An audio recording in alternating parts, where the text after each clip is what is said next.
right, let's check what people are saying for the biggest villain in Detroit sports right now.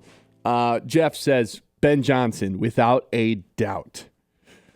I think it's Ben Johnson if the Chicago Bears beat the Lions on Week 18 to keep him out of the playoffs. Then all of a sudden, he is like head and shoulders has taken over Aaron Rodgers as the biggest villain in Detroit sports.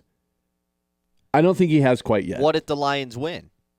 Then I don't think he has quite yet. Then I think we're in like it's up for grabs territory with Brunson as the favorite to take it. That's fair.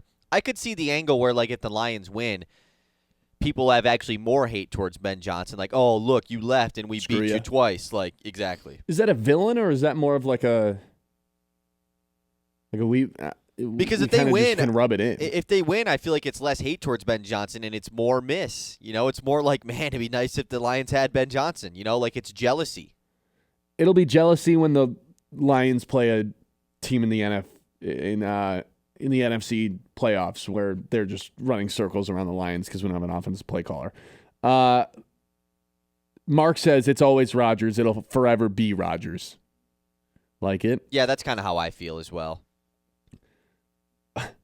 There's a lot of people just texting in and saying the refs.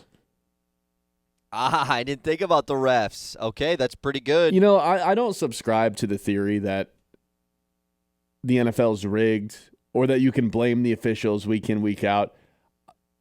Hey, man, those people that like to do that, last 3 weeks, I'm like They're speechless. having a field day, man. I don't even know if I can come to like the defense of the other side because the last two games against the Lions and then last night against the Pistons, like I guess I'm just at a loss for words as to how bad the officiating is. I think that's just it, though. The officials are just stupid and bad at their jobs. They're just bad, yeah. And I think after last night, it kind of reminded me like, oh, the officials are the worst in the NBA. They're definitely the worst in the NBA, but they just feel like in the NFL they make much bigger of an impact because the flags come out after the plays are done. You know, like it just feels it's much more personal. Almost it feels like in the NFL. Oh, I would say it's more personal in the NBA because you had last night as a perfect example of this guy who's just like I don't even know how you can because that's like the argument of this guy was out to get the Pistons. I don't know if there's a counter argument for it. That ball to ref from last night was 1,000,000% out to get the Pistons.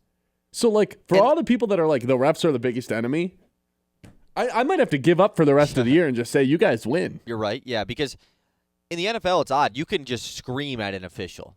You can say anything to these guys. You can say anything you want. Start making threats to their families. Throw a flag? Like, I've literally never seen that. And so it's not a thing. In the NBA, you don't even have to say anything to them and you get a tech, you know? So it's just like, it's kind of weird, the dynamic there. But we have someone in the YouTube chat, Jimmy. Well, first he said, Ben, please stop bashing our Detroit team. Stay positive. We got this. When did I do that? I don't know. And then I didn't do that today.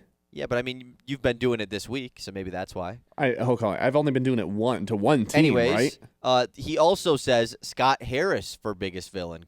Ooh. See, I think you got to go up the ladder a little bit more. This is a guy that I had on my top 5. If any Tigers involved one is here, I think Chris Ilitch is the guy, right? Chris Ilitch is the bigger villain than Scott Harris. Scott Harris operates the way he does because of Chris Ilitch, you know? I don't think Scott Harris is, like, incredible at his job. And he's the one that gets blamed for all the moves because he's the one that makes them. Scott Harris, like, treads water. He's not, like, swimming or winning the race, but he treads water with bricks tied to his feet. I think that's the best way I can describe what Scott Harris has done. He's staying alive. He's staying afloat. It's impressive that he's even doing that, considering that his owner won't let him spend. I think we're missing a big one here, by the way. 2 guys that share the same first name. Which one's a bigger villain? Matt LaFleur, because, of course, there has to be a current Green Bay Packer. Aaron Rodgers is gone. If we're talking about this is the biggest rivalry in the NFL. And Matt LaFleur's a soft pansy. Right, and, he and obviously the stuff that happened at Ford Field, what was that, 2 years ago now at this point? Oh, when he threw a little temper tantrum? Yes, exactly. And then the timeout stuff that happened this year, just kind of adds into it. Matt LaFleur or Matt Patricia? Because Matt Patricia has the element of, OMG, every Lions fan hate this guy for just how terrible of a coach he was. And then now he's the defensive coordinator of the Ohio State Buckeyes. And they have the best defense since the 2011 Alabama Crimson Tide. Correct. And probably is going to be back in the NFL, but still, like, he's against the team. Is he? Could he just ride it out as the best DC in college football for as long as he wants and keep winning natties? But he's against the team or he coaches the team that every person in the state of Michigan hates in college football, and he was the former Lions coach. Like, that's a good resume for villain, you know? I'd go Matt LaFleur. Yeah, to be honest. And it's just we have to have a Packer on there. We're forgetting a baseball player too. Someone who used to play for the Cleveland, the team that the John put him in the chat. Yes. Oh, did he? Yeah, Yep. Josh Naylor. Did he? What? He's not a villain of Detroit sports. He's a villain, but not for Detroit Correct. sports. I would say Josh Naylor has to be mentioned as well. Used to play for Cleveland, always destroyed the Tigers, and then this year in Seattle. Yeah, the fact that he played against them in the playoffs again. And again was lights out, and then did the nonsense on second base. Look at me.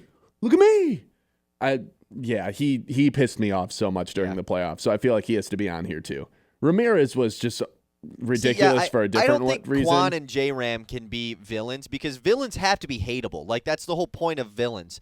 Ramirez is not hateable at all. Can Stephen Vogt be on Quan this? potentially could be hateable, but like these guys aren't like animated guys that they don't do things that you hate them. They're just Tigers killers. You know, they just go off against the Tigers. Yeah, that's.